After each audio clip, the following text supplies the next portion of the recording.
So hi guys, welcome back again to my channel. हांव रंजना तुमचे अगदी मनापासून स्वागत करता माझ्या आयच्या ह्या न्यू व्लॉगान. आणि आयज साडी न्हेसली बिकॉज आयज सॅटर्डे हो सॅटर्डेचो व्लॉग आसा. खबर ना हांवें केन्ना आतां 2-3 दिसांनी बीन अपलोड करता आसतलें. बट आयज म्हाका न्हू देवळान वचपाचें आसा. त्या कारणाक लागून म्हटलें आयज साडी न्हेसी आनी घरांतली जितली बीन कामां आसा ती सगळी वायंड अप करून घेवया. बट साडी न्हेसच्या पयलीं सगळें पुसोल झाडून बीन घेतलेली, स्टेरकेस बरी क्लीन करून घेतली आणि आता फटाफट कामाक लागता. सगळीं कामां, कपडे आसा सगळे सारके दवरपाचे, देन कपडे सुकोवपाक बीन घालूंक ना, मशिनांतल्यान काडून दवरले. देवाची पुजा करपाची आसा अँड मेन म्हटल्यार जेवण करपाचें आसा. ओन्ली दनपारचेंच जेवण आसा, रातच्या टायमाक आमी नासतलीं. So we are planning somewhere to go. Let's see plan बरे भशेन जाता काय ना तें. ओके. सो हांगा न्हू खास कारण अशें नासलें साडी न्हेसपाचें, बट देवूळ केन्ना बीन हांव विजीट करता आसतना साडी न्हेसोनूच वयता, ऑर एल्स खंयचे तरी एक सादोसो कुर्ता घालून बीन देवळान विजीट करता हांव. बट ताज्या पयलीं न्हू भरपूरशीं कामां आसलीं घरान. आतां न्हावल्या कारणान न्हू म्हटलें चला आतां साडीच न्हेसया, चुडीदार आनी हे नायटी बिटी तसले आनी नाका, बिकॉज कपडे वाडटकूच मागीर म्हाज्याच माथ्यार आसता ते सगळे कपडे धुवपाचे. आतां टेंशन हें येयल्लें आसा की सॅटर्डे संडे आतां येयलो आनी सॅटर्डे येयलो म्हणटकूच घरांतली सवडीन कामां जातातूच म्हाजी. बट आयज मातशी गडबड आसली बिकॉज भयणीगेर वचपाचें आसलें. एक वस्ती रावतलें हांव बिकॉज खूब दीस जाले वचोकूच ना. आनी जस्ट भयणीक फोन केलो आनी सांगलें की हांव बाबूक घेवन येवपाचें आसा म्हणून. So she was also like happy.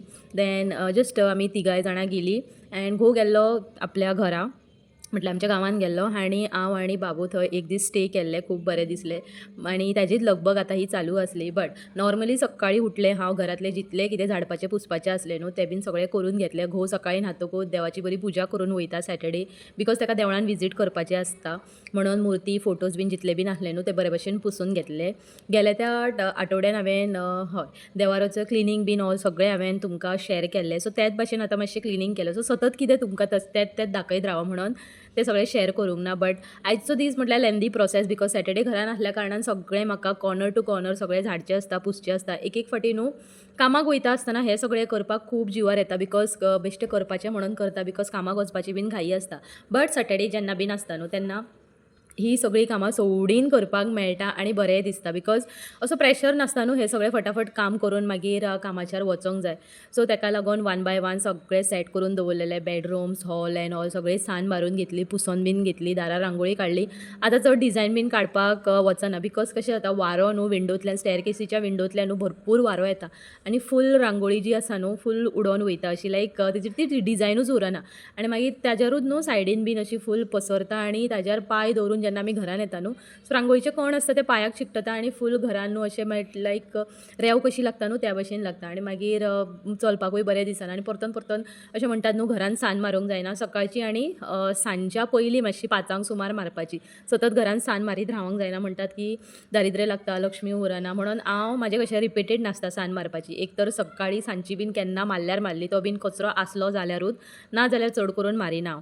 सो हे भशेन देवाची पुजा जाल्ली. हॉलांतलें मातशें कितें सेटअप करपाचें आसलें, बाबूचे कपडे हे वाटेन त्या वाटेन मातशें पडलेले आसले ते बीन सगळें, डायनींग टेबल बीन क्लीन केलें आनी येयलें तें आतां किचनान येयलें म्हणटकूच भरपूरशीं आयदनां एंड आमचें जेवण सगळें वाट पळयता. आतां दनपारचो प्लॅन आसलो की भयणीच्या घराक वचोंक जाय म्हणून, ताका लागून आयज सिंपलशें जेवण केल्लें, बिकॉज रोस केलो, शीत केलें जाल्यार तोंडाक कितें तरी करचेंच पडटा. सो आयजचो प्लॅन आसलो म्हाजी तडका दाळ आनी मसाला भात करपाचो. खूब दिसांनी मसाला भात केलो. घोवाक बाबूक खूब लायक जाता, तेज्या बरोबर फक्त न्हू धंय, ताज्यार मीठ आनी मसालो घालून दितकूच ते बेस्ट म्हटल्यार सारकें उमेदीन जेवता.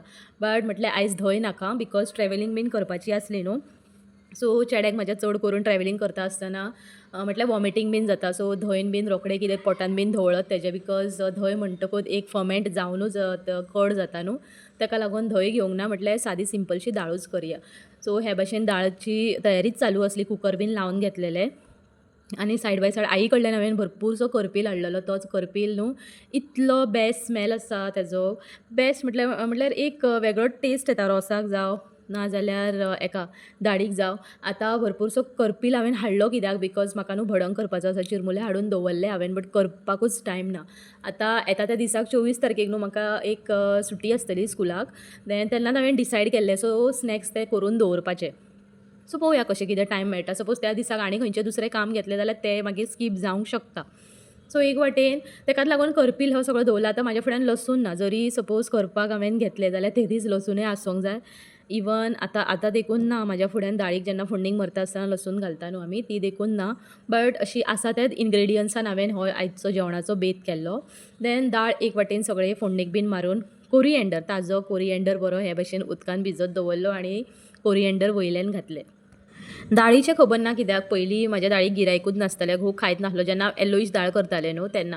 खंय तरी एका रिलान हांवें हे भशेन पळयलें तडका दाळ अशी करपाची म्हणून. जेन्ना हांव गरम मसालो, हिरव्या मिरसांगेचो पिठो आनी हे भशेन तडका दिता न्हू, तुमकां सांगो म्हटल्यार घोव लायक वेटूच करता. आतां वॅज जेवणाक तो वेट करता आनी तेन्नाच्यान म्हाका खंय तरी एक ए ग्रेड मेळ्ळो, A+ ग्रेड मेळ्ळलो आसा दाळीच्या बाबतींत. ऑर एल्स नॉन वॅजान आसा हांव जेवतात बीन, बट दाळीन पळोवन न्हू दाळीक पळोवन म्हाज्या दाळीक गिरायकूच नासतालें आनी नाजाल्यार घोव खंय तरी भायर प्लॅन करतालो, नाजाल्यार एक टायमाक उपाशी देखून रावतालो कितें अशें स्नॅक्स बीन खावन. बट आतां सगळें बरे भशेन अशें जाता, ताका लागून म्हाकाय हांव म्हटल्यार शाबासकी दिवंक शकता फाटीच्यान. ओके, सो येस, आतां कोरिएंडर हांवें हे भशेन भिजोवन दवरतकूच हें एक काम म्हाका बरें दिसता बिकॉज कोरिएंडर न्हू फूल सारकी निवडून दवरना, देड बीन आसता न्हू ती दवरता. बिकॉज केन्ना बीन सपोज हांव जिंजर गार्लीक पेस्ट करता आसतना म्हाका कोरिएंडर घालपाची आसा जाल्यार ताजे जे डेट आसता न्हू, तेजे जे बारीकशे स्टेम असतात ते घालता हांव आनी ग्रायंड करता. सो ताका लागून हांव डायरेक्टली ती सारकी अशी निवडून दवरना. जेन्ना केन्ना म्हाका जायी आसता न्हू, तो हे भशेन हांव कोरिएंडर यूज करता. आतां एक वाटेन दाळ जाली म्हणटकूच दाळ हांवें कुकराक लायिल्ली, ताका लागून कुकर मातसो म्हटल्यार दाळ शिजोवन येतकूच घाणसो आसलो दाळीक लागून. म्हटल्यार घाण अशी नासली, बट दाळ लायिल्ल्या कारणान ती आनी टेस्ट म्हाज्या मसाल्या भातान येवंक जायना म्हणून एक वाटेन हांव कुकर धुवून घेतालें. हो कुकर न्हू एक्चुली म्हाका आजुनूय याद आसा, हांवेनूच घेतलेलो तो. फक्त तेजी जी सिटी आसा, तेजो वयलो रब्बर आसा न्हू तोच गेलो, नाजाल्यार बाकीचो म्हटल्यार कुकर केन्नाय लायल्यार केन्नाच म्हाका कांयच प्रॉब्लम दिना अशें म्हाका म्हणपाकूय भंय दिसता. बिकॉज एक फावटी अशें जाता आमी खंयच्याय वस्तूची एक तारीफ करता न्हू, पळयता जाल्यार दुसरे दिसूच पाड जाल्ली जाता ती. इवन आमी भुरग्याचे म्हटल्यार अशें सपोज एज अ पॅरंट न्हू, आमी सपोज पॅरंट्स जावं अशी उलयता, आतां खूब दीस जाले न्हू बाबू बरो आसा, हेल्दी आसा, ताप जोर कांय ना, पळयता जाल्यार 1-2 दिसां भितर ताका थंडी नाजाल्यार ताप अशें म्हणटात न्हू, स्वताचीच नजर लागता केन्ना केन्ना ती हे कारणाक लागून अशें दीस इज द रिजन. आमी म्हणटा न्हू एक फावटी स्वताचीच आमची नजर लागता. सो येस, ओके, हे भशेन कुकर बीन धुवून घेतलेलो आनी मसाला भात करपाक हांवें कुकर घेतलो आनी ताजी तयारी चालू आसली हांगा. सो आतां कुकर धुल्ल्या कारणान मातसो वलो आसलो म्हणून भानशिरे जे आसले न्हू तेणेंच पुसून घेतले, ऑयल घातलें. आतां मसाला भात हांव ज्या भशेन म्हटल्यार सादो पुलाव करता न्हू तशेंच करता, बट एक्स्ट्रा कितें घालता हांव तें सांगता तुमकां. कुकरान तेल घालता, देन जिऱ्याची फोडणीक मारता, जिरा घालतकूच जिरो येता, जिरा घालतकूच जिंजर गार्लीक पेस्ट घालपाचें. देन तुमकां खडे मसाले जाय जाल्यार घालूंक शकता, बट हांगा हांव खडे मसाले स्कीप करता, फक्त एक बिरयानीचें पान घालता. ओके, बे लिव्स म्हणटा न्हू आमी, ते एक घालता. देन ताज्या मागीर तुमच्या फुड्यान जितले बीन वेजीस आसा न्हू ती घाला. आतां वीक एंड आसल्या कारणान न्हू म्हाज्या फुड्यान इतले वेजीस नासले, फक्त मेळ्ळे तो एक म्हटल्यार कांदो आनी गाजर मेळ्ळो. सो ताजेच बरे भशेन बरें चॉप करून घेतले आनी गाजर आनी कांदो घालून बरे भशेन मिक्स केले. इवन थोडेशे मटर आहले ते देखून घातले. सो हे बरे भशेन मिक्स करून घेतले आनी तांदूळ हांव सोना मसुरी तांदूळ यूज करता मसाला भात पुलाव करता आसतना किंवा बिरयानी करता आसतना. बिरयानीक हांव बासमती यूज करता, बट जेन्ना केन्ना बिरयानी बासमती रायस नासता तेन्ना हांव सोना मसुरी यूज करता, or else Jira rice use करता. सो हांवें कितें केल्लें, 2 कप्स ओन्ली 2 कप्स हांवें बरे भशेन धुवन बीन न्हू जेन्ना न्हावपाक वचच्या पयलीं हे बरे भशेन धुवन घेतले तांदूळ, सोना मसुरी तांदूळ, आनी ताका उदकान मातशें फुगत दवरलें. फुगत दवरतकूच मातशें म्हटल्यार न्हू तांकां उदक कमी लागता आनी बरो फळफळीत जावन येता. सो ओके, फोडणेक हांवें कांदो गाजर बीन घातलो आनी बरो तळसून घेतलो, इल्लेशें मीठ उडोवपाचें. आतां हातून न्हू हांव मॅगी मसाला मॅजीक घालता. देन हळद, हळदीचो पिठो, हिरव्या मिरसांगेचो पिठो आनी जो म्हाजो गरम मसालो तो सगळे इन्ग्रिडियंट्साक पडटा तो घालता हांव. तो घालतकूच मागीर तांदूळ जे आसा तांदूळ घालपाचे बरे भशेन धुवन. जितले कप तुमी तांदूळ घातले न्हू तितले कप उदक घालपाचें भितन, बिकॉज आमी एक्चुली ऑलरेडी भिजत दवरलेले आहले न्हू, सो हांगा चड उदक लागचें ना, तितलेच कप उदक घालपाचें. आतां रायस बरो फळफळीत जावंक जाय जाल्यार लास्टली उदक एड करतकूच तुमी घी ऑर एल्स तेल हे घालूंक शकता, बिकॉज मागीर स्टिक्की टायप जायना, बरे भशेन तो फळफळीत उरता.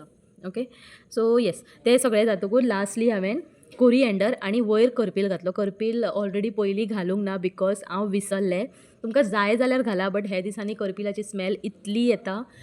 इट इज नॉट मॅन्डेटरी की घालूंकूच जाय, बट हांवें लास्टली ताका घालून जस्ट वयल्या वयर बरें गार्निशींग दिसतलें.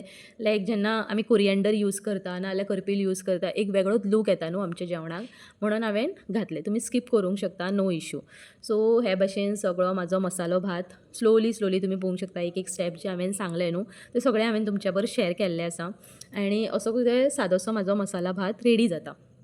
आतां इवन टोमॅटो रायस सुद्दां करता न्हू तो सेम हे भाशेन, फक्त तातूंत टोमॅटो जो आसा न्हू तो घालता. बट केन्ना तरी हांव दाखयतलें ते रेसिपी. इवन टोमॅटो रायस पासून न्हू खूब बरो लागता हेज्या बर. जेन्ना केन्ना म्हाका लायक कितें अशें करपाचें वाज येता, एक एक फावटी काम बीन करपाक देखून वाज येता न्हू, सो तेन्ना कितें करता घोवाक सांगता की येता आसतना कर्ड हाड, धंय हाड म्हणून. आनी ताज्या वयर आमी मीठ मसालो घालता मातसो वयल्या वयर आनी हे मसाल्या भाता बरोबर खाता. इतलो बेस्ट लागता. आनी वयर मातसो न्हू कांदो चिरून ते हितून घालूंक जाय सालाडान. म्हटल्यार लायक ते धंय आसा न्हू, कर्ड आसा तितून इल्लो कांदो बारीक चॉप करून, इल्लो टोमॅटो आनी कोरिएंडर देखून बरें अशें लायक अशें सालाड हे भाशेनूय करूं येता न्हू. सो तशें करता आनी मसाल्या भाता बरोबर आमी खाता. सो जशें की हांवें सांगलेलें कोरिएंडराचें काम करपाक म्हाका खूब बरें दिसता. सो लास्टली कोरिएंडर हांवें चिरूंक ना बट आख्खें म्हटल्यार देठूच घातलेलें तेजें विथ लिव्स. आनी लास्टली हांवें जो करपील आहलो तो बीन घातलो. एंड कुकर म्हटल्यार कुकर आतां सिटयेक लावंक ना, बरे भशेन बॉयल जावन दिवपाचो, बरो उखळो येवपाचो ताका. आनी मागीर ताचे फक्त 2 सिटये काडपाचे एंड देन आवर मसाला भात इज रेडी. आतां हें सगळें जातकूच घरांत तें सगळें वायंड अप करूंकूच जाय. म्हणून वन बाय वन जितले बीन किचनाच्या ओट्यार सामान आहलें, म्हटल्यार मसाला भात करता आसतना जितले बीन म्हाका सामान लागतालें, मसालो जावं नाजाल्यार चॉपिंग बोर्ड जावं आनी कितें जावं तें सगळें बेजिनान घातलें आनी हे भाशेन ओटो बरो क्लीन करून घेतलो. हें फायनल काम करपाक न्हू म्हाका खूब बरें दिसता, बिकॉज एक रिलीफ मेळटा की सगळें काम जातकूच हें फायनल काम आसता म्हणून.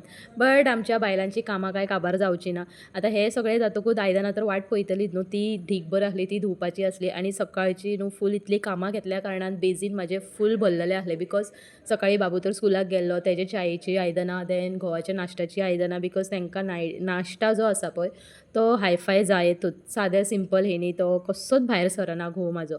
ताका लागून ती आयदनां आसली. देन आतां जेवणाची आयदनां आसली. देन हांवेंनूय मदीं मदीं कितें खाल्लेलेंच आसलें. भूक तर लागता, इतलें काम करपाक एनर्जी जायच न्हू. येदें व्हडलें घर मेंटेन करता म्हणटकूच इतलें म्हटल्यार थकोंक जाता. म्हणून मिडल हांव उदकूय पिता, म्हाका स्वताक हायड्रेट दवरता, because health is a first step. म्हटल्यार ताकाच लागून सगळें आमचें घर बरें उरतलें. सपोज हांवूच हाल्लें जाल्यार घरांतलीं मागीर कामां कोण करतलो. येस, हजबंड म्हाजो खूब हेल्प करता जेन्ना केन्ना हांव बरें नासता न्हू, बट हेल्प कशा भशेन करता, बाकी घरांतलीं कामां करतलो पण जेवणाचें ताका जायना. भायल्यान 20-30 रुपयाची कडी हाडटलो, शीत लायतलो तो, नो इश्यू, शीत लायतलो आनी मागीर आमकां जेवण घालतलो. बट उपाशी केन्नाच दवरिना. हेंच आमचें म्हटल्यार बरें म्हणपाचें की ओके जावं 20-30 रुपयाची कडी जावं हुमण जावं खंयच्यानूय हाडून आमकां जेवण घालता फुड्यान. एंड सपोज वॅज आसा जाल्यार मातसो लायक चिंतोंक रावता तो कितें हाडूं कितें करूं अशें बीन विचारता, बिकॉज घरांतली जेवणाची कामां तो करपाक हातीन घेयना.